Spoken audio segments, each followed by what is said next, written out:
Tem gente que diz que mãe perdoa tudo, que o amor de mãe não tem limites, que sangue é mais grosso que água e que, no final das contas, família é família. Mas essas pessoas, com todo respeito, nunca ouviram o próprio filho dizer com a voz gelada: "Mãe, não liga pra gente nunca mais." E depois bloquear seu número como se você fosse uma desconhecida tentando vender consórcio por telefone. Me chamo Marlene Ferreira dos Santos. Tenho 67 anos. E na semana passada, fiz algo que jamais imaginei fazer na vida. Bloqueei o número do meu único filho. O mesmo filho que me bloqueou há 5 anos. O mesmo filho que só voltou a me procurar quando descobriu que eu tinha ganhado 47 milhões de reais na Mega Sena.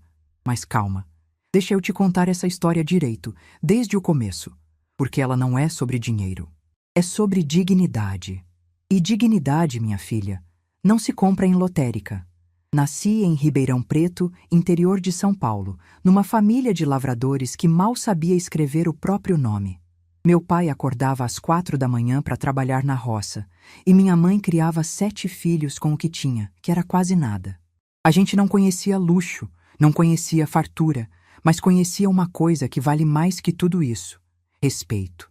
Minha mãe sempre dizia: "Marlene, a gente não se ajoelha para ninguém. A gente não implora amor. Se alguém não te quer por perto, você levanta a cabeça e vai embora. Porque quem te ama de verdade faz questão de você." Guardei essas palavras no peito a vida inteira. Só não imaginava que um dia precisaria usá-las contra meu próprio filho. Casei aos 21 anos com Joaquim, um homem simples, motorista de ônibus, que me tratava como rainha mesmo morando num quartinho de fundos. A gente não tinha muito, mas tinha paz. Tinha risada no almoço de domingo, tinha mão dada no sofá assistindo novela, tinha aquele amor quieto que não precisa de palavra para existir.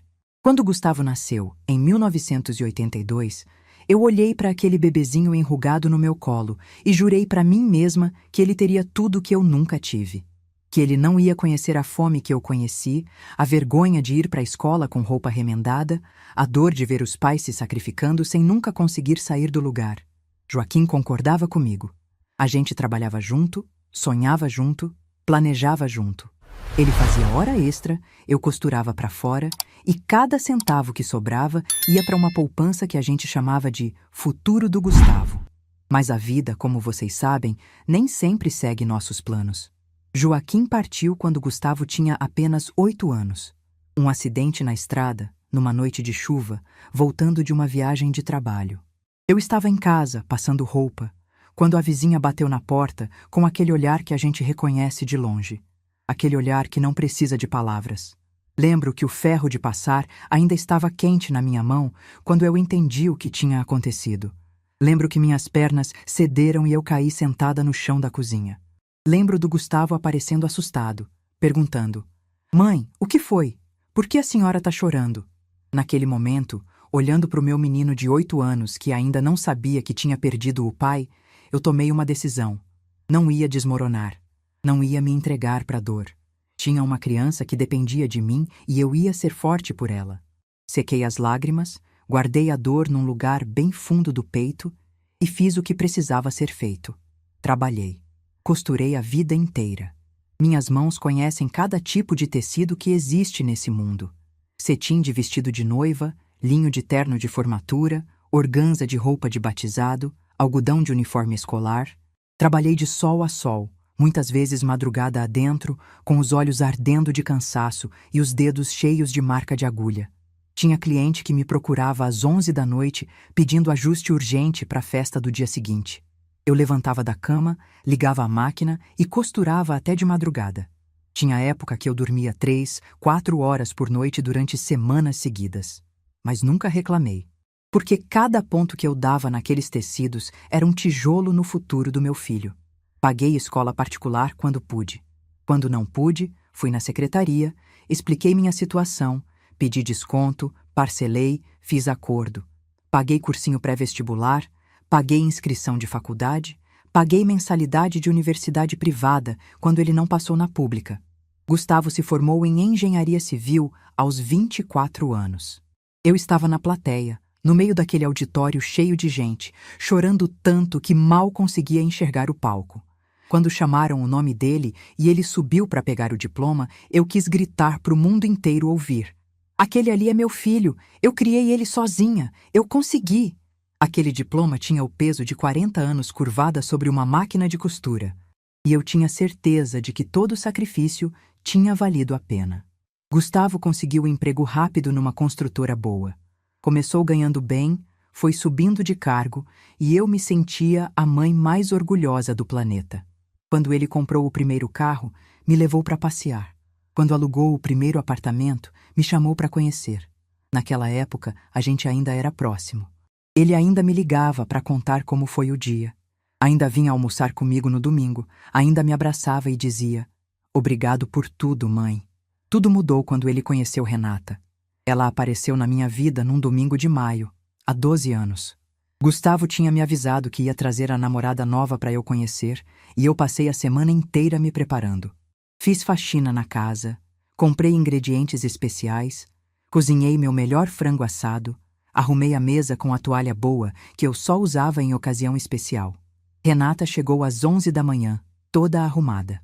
Cabelo liso escorrido, roupa de marca, aquele perfume caro que a gente sente de longe.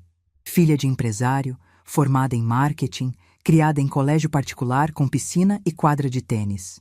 Eu me esforcei para ser simpática. Mostrei a casa, ofereci café, perguntei sobre a família dela, sobre o trabalho. Mas desde o primeiro minuto, eu senti alguma coisa estranha naquela mulher. Um jeito de olhar que me fazia sentir pequena. Um sorrisinho no canto da boca que nunca chegava nos olhos. Quando eu servi o almoço, ela olhou para o frango, para o arroz, para a salada e comentou: "Nossa, dona Marlene, a senhora ainda cozinha assim, né? Com óleo e sal? Eu e o Gustavo estamos numa dieta mais saudável, à base de proteínas magras e vegetais orgânicos." Eu engoli em seco e disse que podia fazer outra coisa se ela preferisse. Ela deu aquele sorrisinho de novo e respondeu: "Não precisa, dona Marlene. A gente come um pouquinho para não fazer desfeita." Depois do almoço, quando estavam indo embora, eu ouvi Renata comentar com Gustavo no portão, achando que eu não estava escutando. "A casa é bem simples, né? Você cresceu aqui mesmo?" Gustavo não respondeu nada. Só fez um som com a garganta tipo um resmungo e abriu a porta do carro para ela. Aquele silêncio dele foi a primeira facada que eu senti. Não a última. Com o tempo, as visitas foram ficando mais raras. Sempre tinha uma desculpa. Trabalho, cansaço, compromisso, viagem. Quando vinham, Renata fazia questão de deixar claro seu desconforto. Criticava minha comida com aquela sutileza venenosa que ela dominava tão bem. "Nossa, dona Marlene, a senhora usa bastante sal, né? Cuidado com a pressão. Esse arroz ficou um pouco empapado, não ficou? Eu tenho uma panela elétrica que faz arroz perfeito, soltinho. Posso te indicar." "A senhora quis dizer menos ou menas?" "Desculpa, é que eu fico confusa às vezes." E Gustavo, sempre em silêncio, sempre olhando para o celular, fingindo que não ouvia, fingindo que não percebia a mãe sendo humilhada na própria casa. O filho que eu criei para ser homem, para ter caráter, para defender quem ele ama, não tinha coragem nem de levantar os olhos da tela. Eu engolia. Engolia tudo. Achava que era coisa da minha cabeça, que eu estava sendo sensível demais, que era assim mesmo quando os filhos casam. Afinal, eu queria tanto que ele fosse feliz que estava disposta a pagar qualquer preço.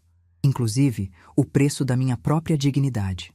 A gente se diminui para caber no espaço que nos deixam, sabe? Fala mais baixo, opina menos, sorri quando tem vontade de chorar. Tudo para não perder o pouco de presença que ainda resta na vida de quem a gente ama. E o espaço que me deixavam era cada vez menor. Quando eles casaram, 3 anos depois, eu paguei metade da festa. Peguei empréstimo no banco, usei dinheiro que tinha guardado para emergência, vendi umas joias que eram da minha mãe. Fiz tudo isso com alegria, porque achava que era minha obrigação de mãe, meu dever de garantir que meu filho tivesse uma cerimônia bonita. Na festa, sentei numa mesa no canto junto com uns tios distantes que eu mal conhecia. Renata tinha organizado as mesas e, segundo ela, a minha ficava melhor ali, longe do barulho da pista de dança. A mesa dos pais dela ficava ao lado da mesa dos noivos. A minha ficava do outro lado do salão. Nenhum dos convidados do lado dela veio me cumprimentar. Ninguém perguntou quem eu era, ninguém quis saber da minha história. Eu era só uma senhorinha qualquer sentada num canto, invisível no dia mais importante da vida do meu próprio filho. Quando fui me despedir no final da festa, Gustavo estava bêbado e cansado. Me deu um abraço frouxo e disse: "Valeu, mãe. Depois a gente se fala." Nem agradeceu direito pelo dinheiro que eu tinha investido, pelo esforço que tinha feito. Para ele, era só mais uma obrigação cumprida. Fui embora daquele salão sentindo um vazio que eu não conseguia explicar. Tinha acabado de ver meu filho casar, devia estar feliz, mas tinha um peso no peito que não me deixava respirar direito. Naquela noite, deitada na minha cama, olhando para o teto, eu tentei me convencer de que estava tudo bem, que as coisas iam melhorar, que quando viessem os netos, tudo ia ser diferente. Afinal, eu tinha visto tantas famílias se reaproximarem com a chegada de uma criança. Bebês têm esse poder mágico de unir pessoas, de fazer adultos esquecerem suas diferenças e se concentrarem no que realmente importa. Eu sonhava com isso. Sonhava em ser uma avó presente, daquelas que fazem biscoito na tarde de domingo, que contam histórias antes de dormir, que ensinam brincadeiras antigas e receitas de família. Imaginava minha casa cheia de risadas de criança, de barulho de passos correndo pelo corredor, de vozes gritando: "Vovó, vovó!" Esse sonho me manteve firme durante os primeiros anos do casamento deles. Cada vez que Renata me tratava com frieza, eu pensava: quando vier o bebê, tudo vai mudar. Cada vez que Gustavo esquecia de me ligar por semanas, eu repetia para mim mesma: quando eu for avó, ele vai precisar de mim de novo. Mas a vida tem um jeito cruel de nos mostrar que nem todos os sonhos se realizam. E alguns, quando se realizam, vêm em versões tão distorcidas que a gente quase não reconhece. Eu não fazia ideia do quanto estava enganada. Não fazia ideia de que o pior ainda estava por vir. E que em poucos anos, o filho que eu tanto amava ia olhar nos meus olhos e pedir para eu sumir da vida dele. Ia me bloquear como se eu fosse uma estranha inconveniente, uma mancha que ele queria apagar da própria história. Às vezes me pergunto em que momento exato eu perdi meu filho. Se foi quando ele conheceu Renata, se foi quando casou, se foi algo que aconteceu antes e eu não percebi. Mas a verdade é que não existe um momento exato. A gente não perde as pessoas de uma vez só. Perde aos poucos, em pequenas doses diárias de indiferença, de silêncio, de desprezo disfarçado de ocupação. E quando finalmente percebe que perdeu, já é tarde demais para voltar atrás. Mas isso é história para o próximo capítulo. Porque essa dor aqui, essa dor que estou contando agora, era só o começo. O verdadeiro golpe, aquele que me fez acordar para a vida e descobrir uma força que eu nem sabia que existia, esse ainda estava chegando. E quando chegou, mudou absolutamente tudo que eu pensava saber sobre amor, sobre família e sobre mim mesma. Quando Renata anunciou que estava grávida, eu achei que minha vida ia finalmente ganhar um novo sentido. 3 anos de casamento, 3 anos engolindo desfeitas e sorrisos falsos, e agora viria a recompensa. Um netinho ou netinha para eu amar, para eu cuidar, para eu mimar do jeito que toda avó sonha. Gustavo me ligou numa tarde de terça-feira para dar a notícia. Fazia semanas que a gente não se falava, e quando vi o nome dele no celular, meu coração até acelerou de alegria. Ele foi direto: "Mãe, a Renata tá grávida. Vai ser menina. A gente vai chamar de Júlia. Júlia. Minha netinha ia se chamar Júlia." Repeti o nome em voz alta várias vezes depois que desliguei o telefone, sentindo o gosto doce daquela palavra na boca. Júlia. Minha Júlia. Minha continuação. Naquela mesma noite, já comecei a planejar. Tirei do armário minhas agulhas de crochê, fui na loja comprar linhas nas cores mais delicadas que encontrei: rosa bebê, branco, lilás, amarelo clarinho. Ia fazer um enxoval inteiro com minhas próprias mãos.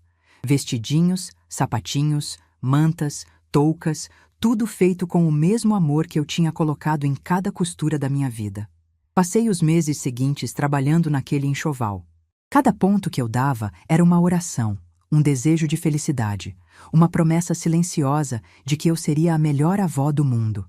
Acordava de madrugada pensando em novos modelos, via tutoriais na internet para aprender técnicas diferentes, queria que cada peça fosse perfeita. Durante a gravidez, tentei me aproximar. Ofereci para acompanhar Renata nas consultas quando Gustavo não pudesse ir. A resposta foi não precisa, dona Marlene, eu me viro. Ofereci para ajudar a montar o quarto do bebê. Já contratamos uma decoradora, mas obrigada. Ofereci para fazer um chá de fraldas. A minha mãe já está organizando, não se preocupe. Fui ao chá de fraldas como convidada comum. Sentei numa cadeira no canto da sala, segurando meu presente no colo, enquanto a mãe de Renata comandava tudo com a autoridade de dona da casa. As amigas de Renata me olhavam com curiosidade, cochichando entre si, provavelmente se perguntando quem era aquela senhora de roupa simples no meio de tanta gente arrumada. Quando chegou a hora de abrir os presentes, o meu ficou por último. Renata desembrulhou com pressa, olhou para o conteúdo e disse apenas: "Ah, que bonitinho, crochê." Colocou de lado e passou para o próximo. Nem mostrou direito para as outras convidadas, nem comentou o trabalho que tinha dado. Eram meses de dedicação resumidos a "que bonitinho", sem emoção. Voltei para casa naquele dia me sentindo menor do que quando saí, mas continuei me convencendo de que tudo ia mudar quando o bebê nascesse. Que Renata estava nervosa com a gravidez, que os hormônios deixam as pessoas diferentes, que logo tudo voltaria ao normal. Júlia nasceu numa madrugada de março. Gustavo me ligou às 4 da manhã, a voz embargada de emoção. "Mãe, nasceu. É linda, mãe. É a coisa mais linda que eu já vi na vida." Eu chorei tanto que mal consegui responder. Minha netinha tinha chegado ao mundo. Meu sangue, minha continuação, minha razão para seguir em frente. Vesti uma roupa, chamei um táxi e fui para o hospital correndo, o coração batendo tão forte que eu achava que ia sair pela boca. Quando cheguei na maternidade, a mãe de Renata já estava lá. Tinha chegado antes de mim, é claro. Estava sentada do lado da cama da filha, segurando a bebê no colo, toda orgulhosa. Gustavo veio me receber na porta do quarto com um sorriso cansado. "Oi, mãe, ela tá dormindo agora. A Renata, não a Júlia. A Júlia tá ali com a sogra. Quer dizer, com a outra avó. A outra avó. Era assim que eu era chamada. A outra. A que chegou depois. A que não tinha prioridade." Fiquei parada na porta por um momento, olhando para a cena. A mãe de Renata embalava minha neta com naturalidade, como se aquele bebê fosse mais dela do que meu. Quando ela finalmente me notou, deu um sorrisinho educado e disse: "Ah, dona Marlene, a senhora veio. Quer segurar um pouquinho?" Quer segurar um pouquinho, como se fosse um favor que ela estava me fazendo, como se minha neta fosse um objeto emprestado que eu precisava devolver logo. Segurei Júlia por menos de 5 minutos. Ela era tão pequena, tão frágil, tão perfeita. Tinha os olhos fechados e os dedinhos minúsculos se mexendo devagar, como se estivesse sonhando. Eu chorava em silêncio olhando para ela, sentindo um amor tão grande que doía no peito. Então Renata acordou. Olhou para mim segurando o bebê e disse, com a voz rouca de quem acabou de dormir: "Dona Marlene, melhor devolver a Júlia para o berço. Ela precisa descansar." Devolvi. É claro que devolvi. O que mais eu podia fazer? Nos meses seguintes, eu descobri o verdadeiro significado da palavra exclusão. Quando tentei visitar na primeira semana, Renata disse que ainda estava se recuperando e não podia receber visitas. Mas a mãe dela estava lá todos os dias. Quando ofereci para ajudar com as noites em claro, a resposta foi que eles tinham contratado uma babá noturna. Quando levei as roupinhas de crochê que tinha feito com tanto carinho, Renata olhou para a mala cheia de peças delicadas e disse com aquele sorrisinho de sempre: "Que fofo, dona Marlene, mas a Júlia só usa algodão orgânico. Essas linhas sintéticas podem dar alergia, sabe? O pediatra recomendou muito cuidado com o que encosta na pele dela." Nunca vi uma única peça daquele enxoval no corpo da minha neta. Nem sei o que Renata fez com elas. Provavelmente jogou fora, ou deu para alguém, ou enfiou num canto de armário para nunca mais ver. Depois vieram as proibições, uma atrás da outra, cada uma mais absurda que a anterior. Eu não podia pegar Júlia no colo por muito tempo porque pessoas mais velhas têm menos equilíbrio e podem deixar cair. Eu não podia dar banho porque a senhora pode não aguentar segurar ela direito na banheira. Eu não podia trocar fralda porque cada um tem um jeito e a Júlia já se acostumou com o nosso método. Eu não podia dar mamadeira porque o leite tem que estar na temperatura exata e a senhora pode não perceber se tiver quente demais. Eu, que tinha criado um filho sozinha, que tinha trabalhado a vida inteira sem nunca deixar faltar nada, de repente era uma incapaz. Uma velha inútil que não servia para nada além de atrapalhar. O pior foi quando eu sugeri que poderia cuidar da Júlia enquanto eles trabalhavam. Afinal, a licença maternidade de Renata estava acabando e eu estava disponível. Morria de vontade de passar os dias com minha netinha, de criar vínculo, de ser presente. Renata riu. Não foi um riso de deboche, foi pior. Foi um riso de pena. Como se eu tivesse sugerido algo completamente absurdo. Dona Marlene, com todo respeito, mas a senhora não tem preparo para isso. Cuidar de bebê, hoje em dia, exige conhecimento técnico, exige energia, exige disposição física. A gente vai colocar a Júlia numa creche especializada, com profissionais capacitados. É o melhor para ela. Profissionais capacitados. Eu, que tinha dedicado 40 anos da minha vida a criar um ser humano, não era capacitada. Estranhos iam cuidar da minha neta porque eu não era boa o suficiente. Olhei para Gustavo, esperando que ele dissesse alguma coisa. Que ele defendesse a própria mãe, que ele lembrasse de tudo que eu tinha feito por ele, que ele pelo menos demonstrasse desconforto com aquela situação. Ele estava olhando para o celular, como sempre, fingindo que não ouvia, fingindo que não percebia, fingindo que não existia. Os anos foram passando, e eu fui me acostumando a ser uma presença periférica na vida da minha neta. Visitas espaçadas, sempre supervisionadas, sempre com hora para começar e hora para terminar. Eu podia brincar com Júlia por alguns minutos, podia dar um presente de aniversário, podia aparecer no Natal para tirar foto, mas não podia criar vínculo, não podia ser avó de verdade. Júlia foi crescendo e eu fui virando uma estranha na vida dela. Ela me chamava de vovó Marlene, porque ensinaram ela a me chamar assim, mas não sabia nada sobre mim.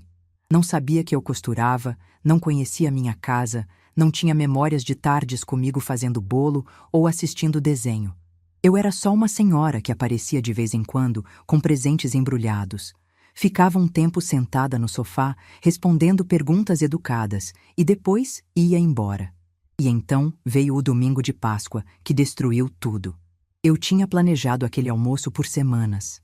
Queria fazer algo especial, mostrar para eles que eu ainda era capaz de proporcionar momentos bons, que minha casa ainda podia ser um lugar de reunião familiar. Convenci a mim mesma de que se eu fizesse tudo perfeito, se a comida estivesse deliciosa, se a casa estivesse impecável, eles iam perceber meu valor. Gastei mais do que podia em ingredientes. Comprei bacalhau importado, vinho bom, chocolate fino para Júlia. Passei 2 dias cozinhando, limpando, arrumando. Coloquei flores frescas na mesa, velas decorativas, guardanapos de tecido. Estava tudo lindo. Estava tudo perfeito. Eles confirmaram que viriam ao meio-dia. Meio-dia passou. 1 hora passou. 2 horas. Eu sentada na sala, olhando para a mesa posta, olhando para o relógio, olhando para o celular esperando uma mensagem que não chegava. Às 3 da tarde, mandei mensagem perguntando se estava tudo bem. Visualizado, sem resposta. Liguei, caixa postal. Às 5 da tarde, a comida já estava fria.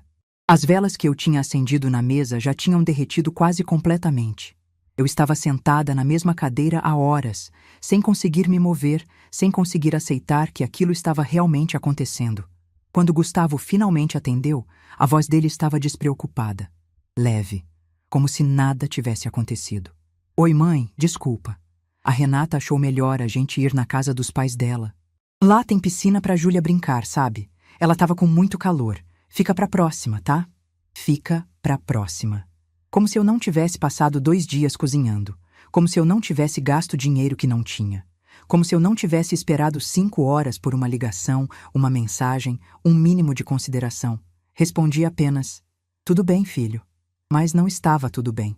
E naquela noite, quando liguei para ele para dizer que eu merecia mais respeito, que eu era a mãe dele e não uma opção de última hora, a resposta que recebi mudou minha vida para sempre. Mãe, você não entende que a gente tem outra vida agora? Você fica cobrando atenção demais. É sufocante. Sabe o quê?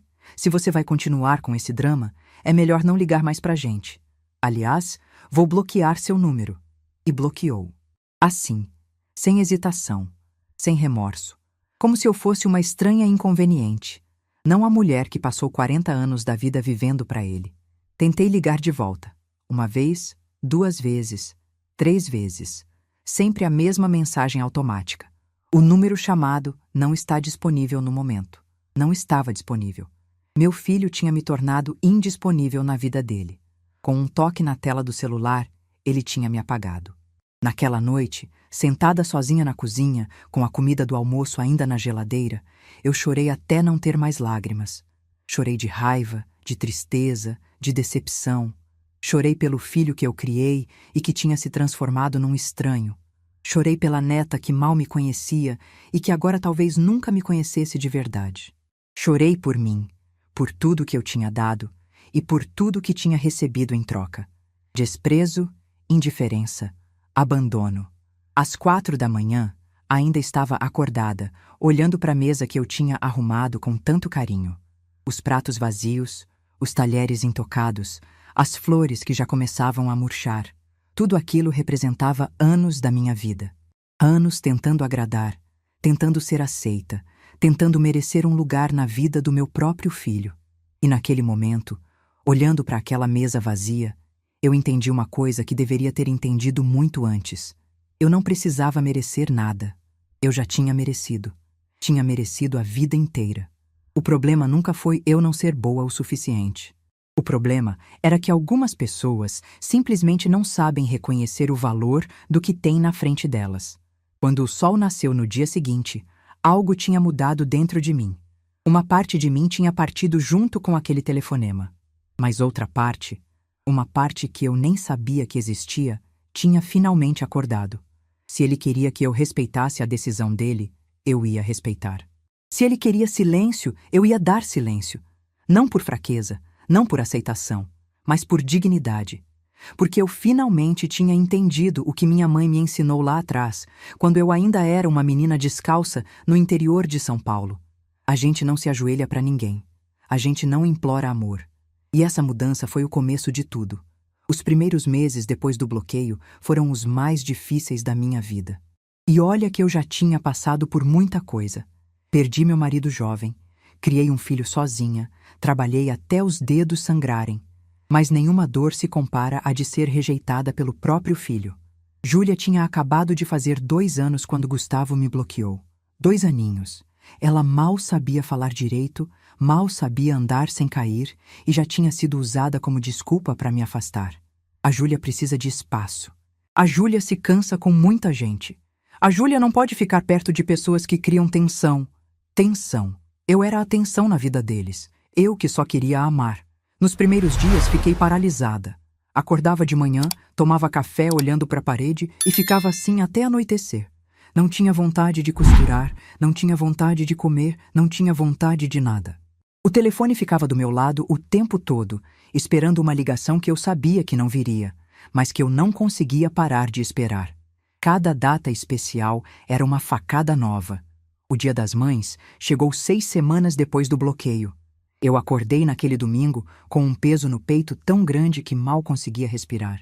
Olhava para o celular de minuto em minuto, rezando para aparecer uma mensagem, um número diferente, qualquer sinal de que meu filho tinha se arrependido. Nada. O dia inteiro passou. E nada. No aniversário dele, em agosto, minha mão foi automaticamente até o telefone para ligar. Já tinha digitado os primeiros números quando lembrei. Ele me bloqueou, não queria me ouvir, não queria saber de mim. Guardei o celular na gaveta e chorei o resto da tarde. O Natal foi o pior. Sempre foi minha data favorita, desde criança. Eu adorava a árvore, as luzes, a ceia em família. Mesmo depois que Joaquim partiu, eu fazia questão de montar uma árvore bonita e preparar uma ceia especial para mim e para o Gustavo. Era nosso momento de união, de lembrar que ainda éramos uma família. Naquele primeiro Natal sem ele, olhei para as caixas de enfeites no armário e não tive coragem de abrir. Para que montar árvore se não tinha ninguém para ver? Para que fazer ceia se ia comer sozinha? Passei a noite de Natal assistindo televisão, comendo um prato de macarrão instantâneo, fingindo que era só mais um dia qualquer. Mas não era. E eu sabia que não era. Foi Dona Teresa quem me salvou. Ela morava na casa da esquina, uma senhora de 71 anos, viúva como eu, com uma história de vida que fazia a minha parecer conto de fadas. Os filhos dela tinham tentado interná-la num asilo para ficar com a casa. Ela lutou na justiça, provou que estava em plenas condições mentais, ganhou a causa e cortou relações com todos eles. Dona Teresa me viu definhar durante meses. Viu eu parar de sair, parar de conversar, parar de existir. Um dia, ela bateu na minha porta com um bolo de laranja nas mãos e disse sem rodeios: "Marlene, você vai deixar aquele ingrato acabar com sua vida? Levanta dessa cadeira e vem tomar café comigo, agora." Não foi um convite. Foi uma ordem. E eu obedeci. Naquela tarde, sentadas na cozinha dela, Dona Teresa me contou sua história. Como os filhos começaram a tratá-la como peso quando ela ficou mais velha. Como inventaram que ela estava confusa e incapaz para tentar conseguir uma interdição. Como ela teve que contratar advogado, fazer exames, provar para um juiz que ainda era dona de si mesma. "E sabe o que eu aprendi com tudo isso, Marlene?" Ela disse, segurando minha mão. "A gente passa a vida inteira ensinando os outros como nos tratar. Se você aceita desrespeito, vão te desrespeitar. Se você exige respeito, aprendem a te respeitar. Seu filho te tratou como lixo porque você deixou. Agora a pergunta é: você vai continuar deixando, mesmo de longe?" Aquelas palavras ficaram martelando na minha cabeça por dias. Eu tinha deixado.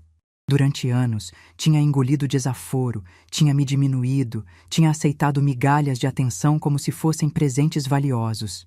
E no final, nem as migalhas sobraram. Aos poucos, com a ajuda de Dona Teresa, comecei a me reerguer. Ela me apresentou para o grupo de terceira idade da igreja do bairro, um lugar onde senhoras como nós se reuniam para conversar, fazer artesanato, organizar passeios. No início, eu ia só para não ficar sozinha em casa. Depois comecei a gostar. Comecei a fazer amizades de verdade. Conheci Dona Carmen, que tinha sustentado os filhos a vida inteira e foi abandonada quando eles enriqueceram. Conheci seu Antônio, cujos filhos só apareciam no dia do pagamento da aposentadoria. Conheci Dona Lúcia, que criou os netos sozinha enquanto a filha viajava o mundo e depois foi descartada quando os netos cresceram. Cada história me mostrava que eu não estava sozinha, que o que aconteceu comigo não era exceção, era quase regra. Filhos que esquecem, que abandonam, que só aparecem quando precisam. E pais que passam a vida inteira se culpando, se perguntando onde erraram, quando na verdade o erro nunca foi deles. 1 ano depois do bloqueio, eu já era outra pessoa. Não a Marlene de antes, aquela que vivia em função do filho. Mas também não era mais a Marlene destruída dos primeiros meses. Era alguém no meio do caminho. Alguém que estava aprendendo a existir por si mesma. Voltei a costurar com gosto. Não mais por necessidade de dinheiro, mas porque gostava. Fazia peças sob encomenda para conhecidas, ensinava crochê para as senhoras do grupo. Meus dedos, que conheciam tecido há mais de 40 anos, finalmente trabalhavam com prazer, não com obrigação. Comecei a viajar com as amigas. Fomos para a Aparecida do Norte agradecer as bênçãos que ainda tínhamos. Fomos para o Guarujá ver o mar e sentir a areia nos pés. Fomos para Campos do Jordão no inverno, tomar chocolate quente e usar casaco grosso. Pequenas alegrias que eu tinha esquecido que existiam. Minha irmã Aparecida, que mora em Poços de Caldas, passou a me visitar com mais frequência. Ela sempre foi minha confidente, desde criança. Quando contei o que Gustavo tinha feito, ela quis vir para São Paulo dar uns tapas naquele moleque ingrato. Tive que segurar ela pelo telefone. "Deixa, Cida", eu disse. "Ele fez a escolha dele. Agora eu vou fazer a minha." E minha escolha foi viver. Simplesmente viver. Sem esperar telefonema, sem checar o celular de madrugada, sem sonhar com reconciliação. Se um dia Gustavo quisesse voltar, a porta estaria aberta. Mas eu não ia mais ficar parada esperando ele decidir que eu valia alguma coisa. 3 anos depois do bloqueio, aconteceu algo que me marcou para sempre. Era um sábado de tarde e eu estava no shopping com Dona Teresa. Tínhamos ido almoçar e depois caminhar um pouco, olhar vitrines, fazer as coisas que senhoras da nossa idade fazem quando querem se distrair. Estávamos passando em frente a uma loja de brinquedos quando meu coração parou. Ali, a uns 20 metros de distância, estavam Gustavo e Renata. E entre eles, segurando a mão do pai, uma menina de uns 5 anos.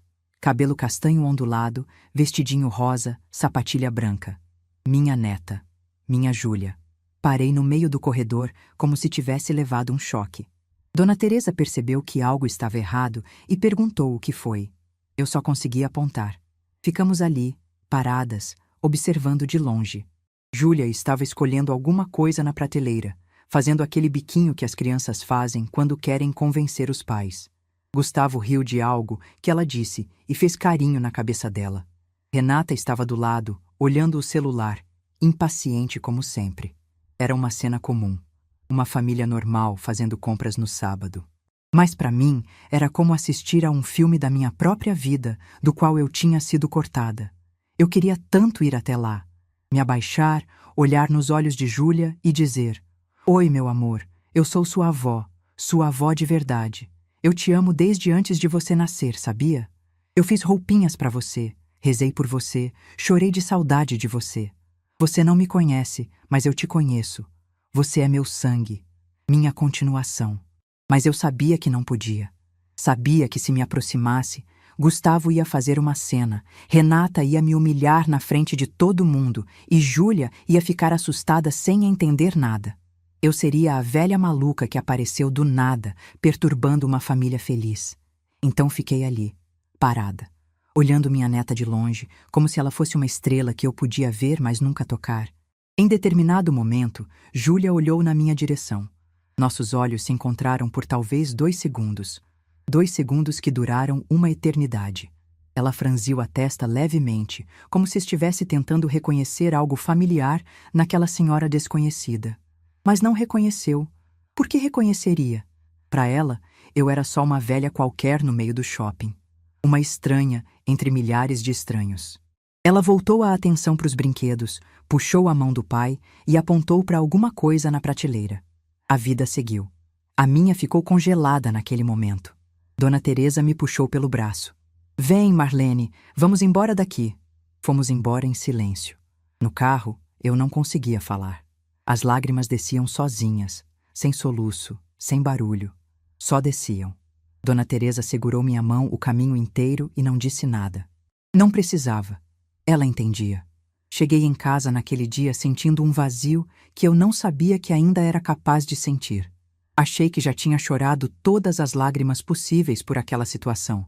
Mas a vida sempre encontra um jeito de mostrar que ainda tem mais dor guardada pra gente. Os meses seguintes foram de altos e baixos. Tinha dias que eu acordava forte, pronta para viver minha vida nova.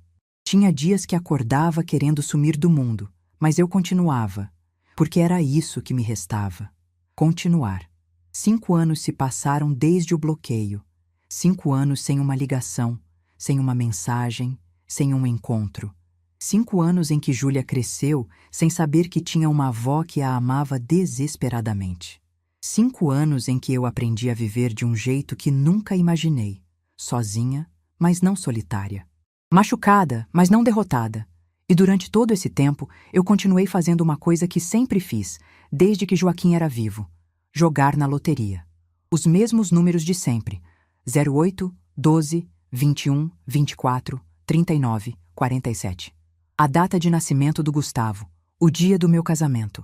O número da casa onde criei meu filho. Números que contavam a história de uma família que já não existia mais. Era mais hábito do que esperança. Todo sábado, passava na lotérica do seu Antônio, fazia minha aposta, guardava o bilhete na bolsa e esquecia. Nunca ganhei mais do que quadra na vida. Nem esperava ganhar. Até aquela quarta-feira de 3 anos meses atrás. Eu estava em casa, assistindo novela, quando lembrei de conferir o resultado do sorteio. Peguei o celular, abri o aplicativo da loteria, digitei os números do meu jogo. O que apareceu na tela me fez soltar o celular no chão. 6 acertos. Os 6 números. 47 milhões de reais. Fiquei olhando para a tela por tanto tempo que a imagem começou a embaçar.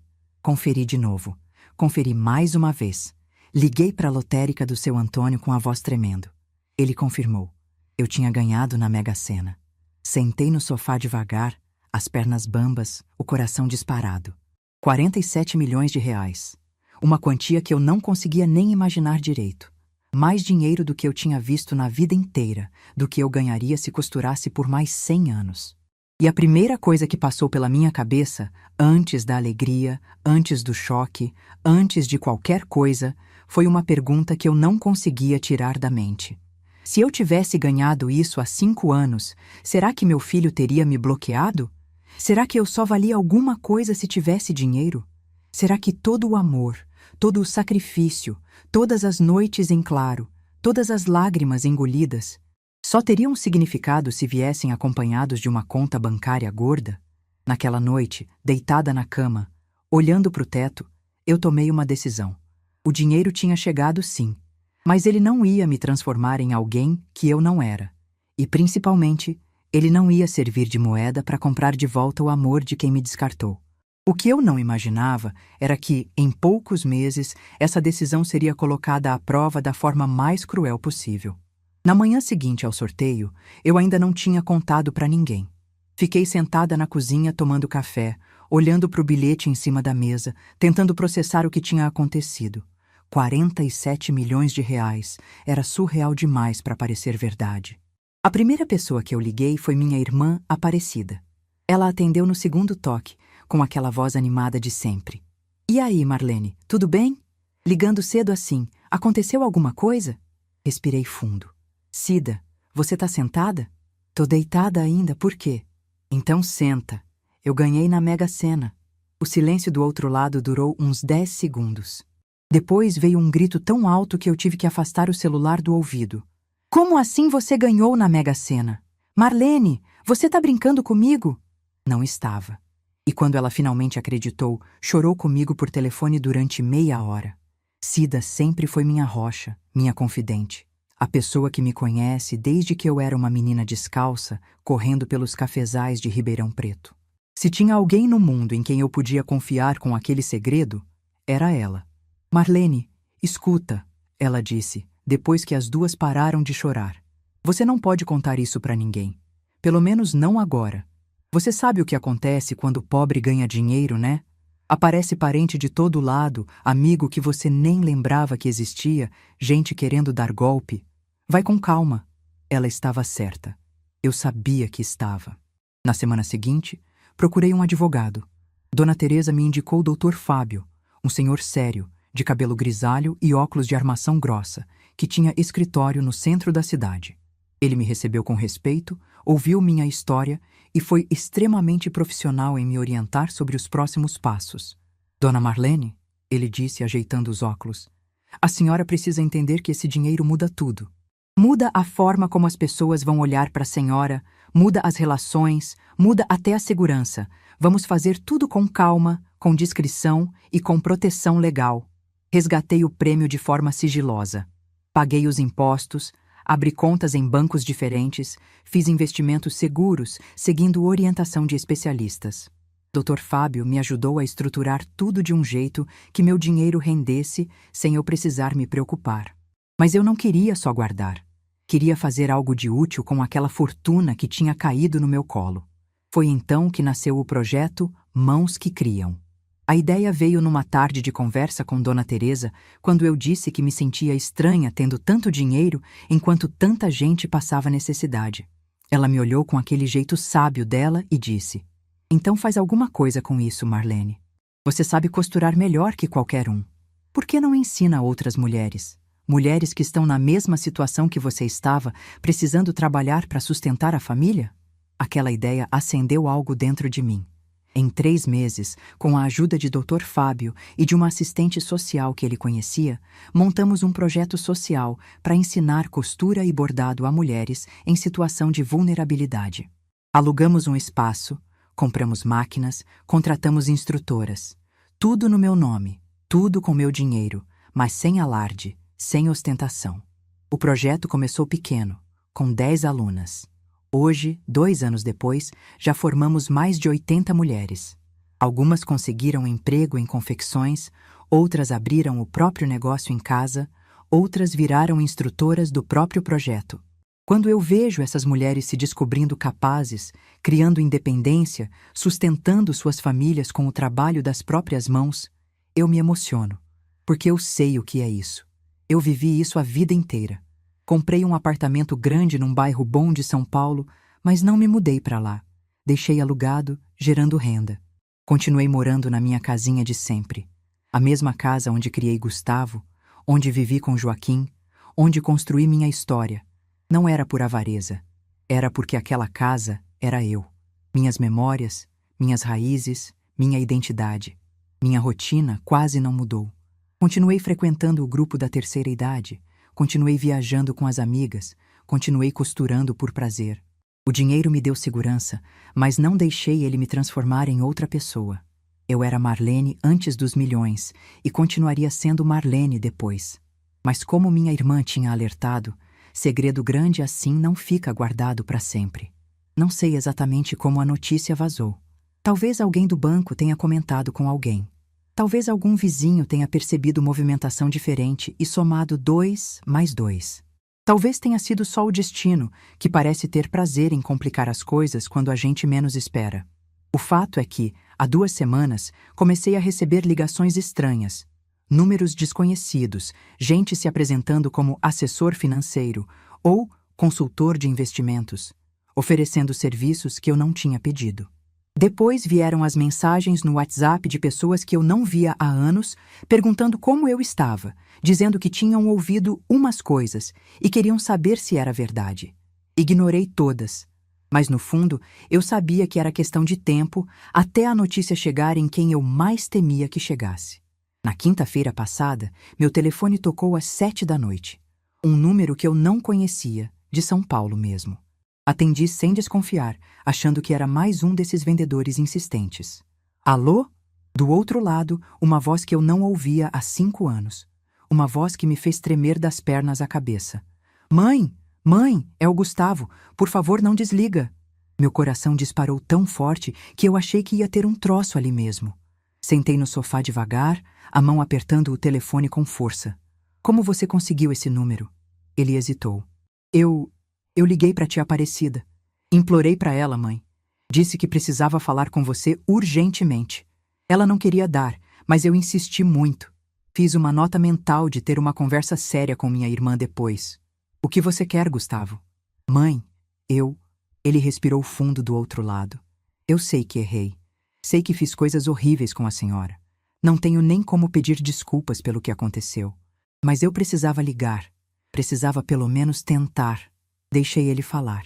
Não interrompi, não comentei, não dei nenhum sinal de que estava afetada. Só ouvi. Ele contou que a vida tinha ficado difícil nos últimos anos. A construtora onde trabalhava tinha fechado. Ele ficou meses desempregado. Conseguiu outro trabalho ganhando menos. Renata tinha perdido o emprego também.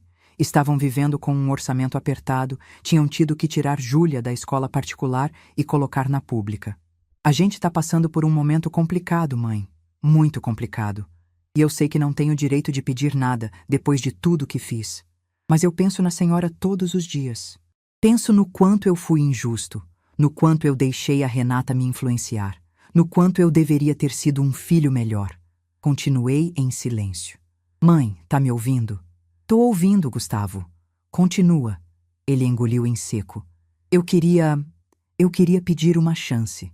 Uma chance de recomeçar, de consertar as coisas. A Júlia pergunta da senhora às vezes, sabia? Pergunta por que não tem uma avó como as amiguinhas dela. Dói muito ouvir isso. Quando ele terminou de falar, ficamos alguns segundos em silêncio. Eu podia ouvir a respiração dele do outro lado, nervosa, esperando minha reação. Gustavo, eu disse, com a voz mais calma que consegui, deixa eu te fazer uma pergunta. E eu quero que você responda com sinceridade, tá? Claro, mãe. Qualquer coisa. Você está me ligando porque está arrependido de verdade? Ou porque descobriu que eu ganhei na loteria? O silêncio que se seguiu foi a resposta mais eloquente que ele poderia ter dado. 5 segundos, 10 segundos, 15 segundos de silêncio absoluto. Mãe, não é isso. Gustavo, você me bloqueou há 5 anos. 5 anos. Você disse para eu nunca mais ligar, disse que eu era sufocante, disse que era melhor a gente não ter contato. Eu respeitei. Durante 5 anos, eu não liguei uma única vez. Não mandei mensagem no seu aniversário, não apareci no Natal, não tentei ver a Júlia escondido. Eu respeitei a sua decisão, mesmo que ela tenha me destruído por dentro. Mãe, eu sei, Deixa eu terminar. Durante esses 5 anos, você sabia onde eu morava. O mesmo endereço de sempre. A mesma casa onde você cresceu. Você podia ter vindo a qualquer momento. Podia ter mandado uma carta, um recado, qualquer coisa. Mas não veio. Não mandou. Sumiu da minha vida como se eu nunca tivesse existido. Minha voz estava firme, mas meus olhos já estavam cheios de lágrimas. E agora, uma semana depois de descobrir que eu ganhei 47 milhões de reais, você resolve ligar? Cheio de saudade, cheio de arrependimento, querendo recomeçar? O que você quer que eu pense, Gustavo? Me diz, o que você quer que eu pense? Ele começou a chorar do outro lado da linha. Soluços abafados, voz embargada. Mãe, por favor, eu sou seu filho. A gente não pode ficar assim para sempre. Família é família. Família é família, Gustavo. Família era quando você me deixou esperando 5 horas num almoço de Páscoa. Família era quando você deixou a Renata me proibir de pegar minha neta no colo. Família era quando você olhava para o celular fingindo que não via sua mãe sendo humilhada. Isso era família para você? Ele não respondeu. Eu também sou mãe, Gustavo. E como mãe, eu te ensinei desde pequeno que toda ação tem consequência. Você fez uma escolha há 5 anos. Agora eu estou fazendo a minha. Mãe, você não pode fazer isso comigo. Respirei fundo. Olhei pela janela, para o céu que já estava escuro. Eu não estou fazendo nada com você, filho. Você fez há 5 anos. Eu só estou devolvendo o que você me deu. Silêncio. Mãe, por favor, me escuta. Gustavo, se um dia você quiser me procurar de verdade, não pelo dinheiro, mas porque genuinamente se arrependeu do que fez, a porta vai estar aberta. Mas vai ter que ser nos meus termos, com respeito, com dignidade, não com ligação desesperada depois de descobrir que eu tenho dinheiro. Mãe, cuida bem da Júlia, ela é inocente nisso tudo. E desliguei. No minuto seguinte, com o coração batendo forte e as mãos tremendo, eu fiz algo que nunca imaginei fazer. Bloqueei o número do meu filho, assim como ele tinha feito comigo há 5 anos, sem hesitação, sem remorso, não por vingança, mas por dignidade, por amor próprio, por tudo que eu tinha aprendido nesses 5 anos sobre o meu próprio valor. Fiquei sentada no sofá por muito tempo depois daquele telefonema. Chorando, sim, mas não de tristeza. Chorando de alívio, de libertação, de finalmente ter dito tudo que estava entalado na garganta há anos. Liguei para minha irmã Aparecida assim que consegui me recompor. Ela atendeu com a voz culpada de quem já sabia o que eu ia dizer. Marlene, me desculpa. Ele ligou chorando, implorando. Disse que era urgente. Eu sei que não devia ter dado seu número, mas... Tá tudo bem, Cida, eu disse. Eu sei que ele sabe ser convincente quando quer, mas não dá mais nenhuma informação minha para ele, tá? Nenhuma. Ela prometeu que não daria. E eu acreditei, porque conheço minha irmã.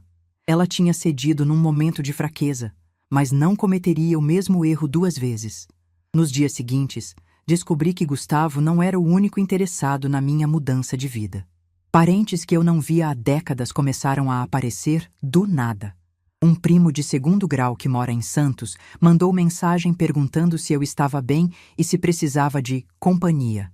Uma tia distante de Minas ligou querendo saber se era verdade que eu tinha ganhado um dinheiro e se eu podia ajudar com umas despesas médicas.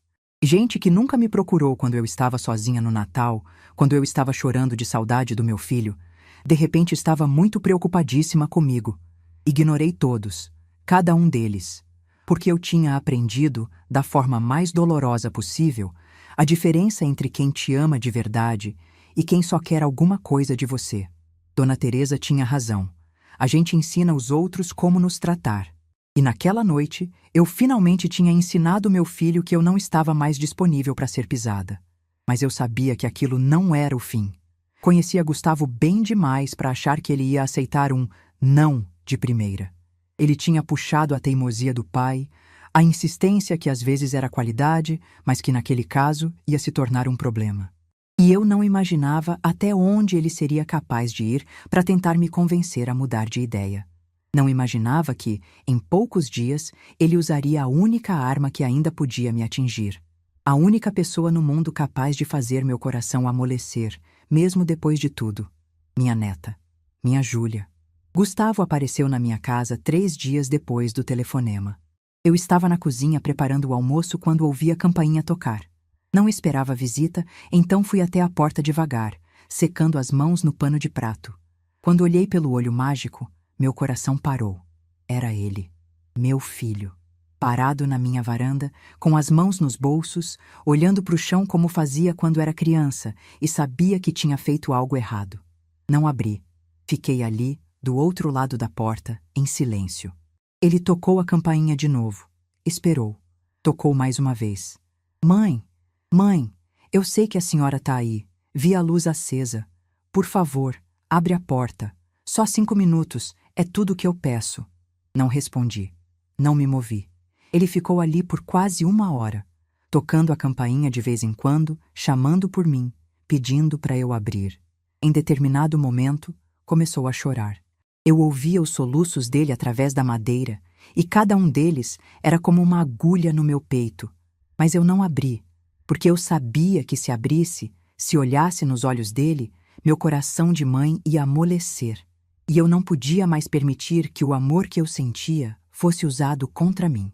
Quando finalmente foi embora, encontrei um envelope branco por baixo da porta. Dentro, 3 páginas escritas à mão. A letra de Gustavo. A mesma letra que eu tinha ensinado ele a fazer quando era pequeno, curvando as vogais do jeito certo, caprichando nas maiúsculas. Li a carta inteira sentada no sofá, com as mãos tremendo. Ele pedia desculpas. Dizia que tinha sido um covarde, que tinha deixado Renata controlar a situação, que nunca deveria ter me tratado daquela forma. Escreveu sobre os anos de arrependimento, sobre as noites em que pensava em mim, sobre a culpa que carregava. Em 3 páginas, ele tentou resumir tudo o que deveria ter dito nos últimos 5 anos. Mas em nenhum momento da carta ele mencionou as roupinhas de crochê que eu tinha feito com tanto amor e que foram jogadas de lado. Não mencionou os domingos que eu passei sozinha esperando uma visita que nunca veio. Não mencionou o almoço de Páscoa que esfriou na mesa enquanto eu olhava para o relógio. Não mencionou o dia em que minha própria neta olhou para mim num shopping e não me reconheceu. Algumas dores, por mais que a gente queira, não cabem em 3 páginas de desculpas. Guardei a carta numa gaveta e segui minha vida. Nos dias seguintes, o cerco apertou. Renata começou a mandar mensagens pelo WhatsApp de uma conhecida em comum, uma vizinha antiga que eu nem sabia que ainda tinha contato com ela. Mensagens longas, cheias de palavras bonitas, dizendo que ela também estava arrependida, que nunca quis me afastar, que tudo tinha sido um mal-entendido. Mal-entendido. Como se anos de humilhação pudessem ser resumidos a um mal-entendido. Bloqueei o número da vizinha também. Parentes continuavam aparecendo. Um tio que eu não via há 15 anos ligou querendo dar um conselho. Uma prima distante mandou carta pelo correio falando sobre perdão e família unida. Gente que nunca se importou comigo, de repente estava muito preocupada com o meu bem-estar emocional. Ignorei todos, cada um deles. Dona Teresa me visitava quase todos os dias naquela época. Ela percebia que eu estava mais quieta, mais introspectiva. Numa tarde de quinta-feira, sentadas na minha varanda tomando café, ela me perguntou como eu estava me sentindo. Cansada, Teresa. Cansada de ser testada. Cansada de ter que provar que mereço respeito. Ela segurou minha mão e disse: Marlene, você não precisa provar nada para ninguém. Você já provou a vida inteira. Agora é hora de descansar, de viver, de ser feliz sem precisar da permissão de quem te machucou. Aquelas palavras ficaram comigo. Eram simples, mas carregavam uma verdade que eu ainda estava aprendendo a aceitar. 1 semana depois do telefonema, num sábado de manhã, a campainha tocou de novo. Dessa vez, quando olhei pelo olho mágico, não vi só Gustavo. Vi ele, Renata ao lado, e entre os dois, segurando a mão do pai, uma menina de cabelo castanho ondulado e olhos grandes. Minha Júlia. O coração disparou tão forte que eu precisei me apoiar na parede. 7 anos. Minha neta tinha 7 anos e eu mal a conhecia.